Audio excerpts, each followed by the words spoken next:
তাড়াতাড়ি হয়ে যায়, তেমনি এর উপকরণটাও একেবারে সস্তায় বস্তা ভরে মানে পেট ভরে ভাত খাওয়ার জন্য এইরকম একটা রেসিপি বানিয়ে নিলাম। কি দেখলেই তো দিল কলিজা সব জুড়িয়ে যায়, এত মজা হয় যা বলার বাইরে। আসসালামু আলাইকুম। এমন একটা মারাত্মক টেস্টি জিনিস বানানোর জন্য শুধু লাগবে কয়টা পটল। বিশ্বাস করা যায় আসলে পটল দিয়ে এইরকম রেসিপি হয়। তারপরে ওর গাছ চামড়াগুলো ছুলে নিচ্ছি ভালোভাবে, বটি দা কাচি যার বাড়ি যা আছে তাই দিয়ে গাছ চামড়াগুলো তুলে ফেলতে হবে। তারপরে দুই পাশ দিয়ে এরকম সামনে পিছনে কেটে মুখ ভুতা করে নিতে হবে। পটল ভুতাভুতি করার পরে কিন্তু ছেড়ে দিলে হবে না, অবশ্যই ছুরির আগা দিয়ে এর ভুড়িটা ফুটো করে দিতে হবে। পটলে কিন্তু অনেক পানি থাকে, যাতে পানিটা বেরিয়ে যায় এবং তাড়াতাড়ি সিদ্ধ হয়ে যায়, এই জন্য এই পদ্ধতি অবলম্বন করা হয়েছে। সবগুলো পটল আমি একই প্রসেসে কেটে নিয়েছি, আরও দিয়েছি একটা মাত্র আলু 4 ফালি করে। এ পর্যায়ে আমি সামান্য 1 কাপ পরিমাণে পানি আর কিছু কাঁচামরিচ দিয়ে ভালোভাবে সিদ্ধ করে নিচ্ছিলাম। পানিটা যখন টকবগিয়ে ঘোড়ার মতো ফুটছে তখন দিয়ে দিলাম 1/2 চামচ হলদি, 1/2 চামচ লবণ। এমন সময় যেন ম্যাজিক হয়ে গেল, একটুকুনির মধ্যেই পানি পুরো লাল শাহজালাল হয়ে গেছে। তারপর ঢাকনা দিয়ে ওই পানিটা পুরোপুরি শুকিয়ে নিতে হবে। পানি শুকিয়ে আসলে দিয়ে দিলাম 1 চামচ পরিমাণে সয়াবিন তেল। সরিষার তেল দিলে আরো ভালো হয়। এই পানিটা শুকিয়ে গা ভাজা করে নিতে হবে। পটল আর আলুটা যত দূর পর্যন্ত ভাজা যায়। তারপরে আমার বাড়ির ভর্তার মেশিন নেই, যার কারণে আমি এই ছেঁচুনি মাজুনি দিয়ে ঘষাঘষি শুরু করে দিলাম। আমার তো মনে হয় ভর্তার উপকরণ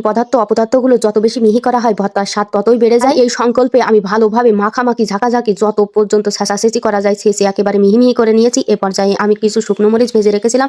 আর এই ভর্তাটা হবে কসকসিয়ে খাওয়ার জন্য কাঁচা পেঁয়াজ দিয়ে হাত জ্বলার ভয় বুকে চাপা দিয়ে। তারপরে আমি ওই মরিচগুলো ভালোভাবে ডলে মশিয়ে একেবারে মশ করে নিয়েছি। তারপর পেঁয়াজগুলো মরিচের সাথে মাখামাখি করে নিলাম। লবণ দিয়ে কিন্তু ঝালটা ডলার কারণে এর দিকে পেঁয়াজটাও নরম হয়ে গেছে। খাঁটি সরিষার তেল অবশ্যই দেবেন। তারপরে ওই মিহি করা ভর্তাগুলো ছলমলো করে মাখিয়ে নিতে হবে। এইরকম মাখামাখি টেক্সচারের ভর্তা যে এত স্বাদ হয়, আর এই ভর্তাতে ভাত মাখিয়ে গরম ভাত গপ করে খেয়ে নিলে যে কি মজা লাগে। লাস্ট ফিনিশিং আবার দিয়ে দিলাম একটা লেবুর অর্ধেকটা। লেবু দিয়ে আবার লেবুটা কোনায় মিশিয়ে দেওয়ার জন্য আবার একটু নেড়ে ঘেটে আবার একটু হাতে নিয়েও আপনাদের দেখিয়ে দিলাম। তারপরে গরম ভাত নিয়ে ওই প্লেটেই বসে পড়েছে। এত মজার জিনিস যে মনে হচ্ছে বারবার সব আমি খেয়ে ফেলি, আর কারোর দেওয়ার দরকার নেই। মাঝখানে একটু গুজা মেরে দিয়ে দিলাম। তারপরে আবার একদমই খাঁটি অরিজিনাল সরিষার তেল ছিটিয়ে দিলাম, যাতে মনে হয় নাক দিয়ে মুখ দিয়ে ধোঁয়া বেরিয়ে যায়। এদিকে তো মনে হচ্ছে জিভে অমৃত দিয়েছি। অমৃত খেতে যে এত মজা হয়েছে।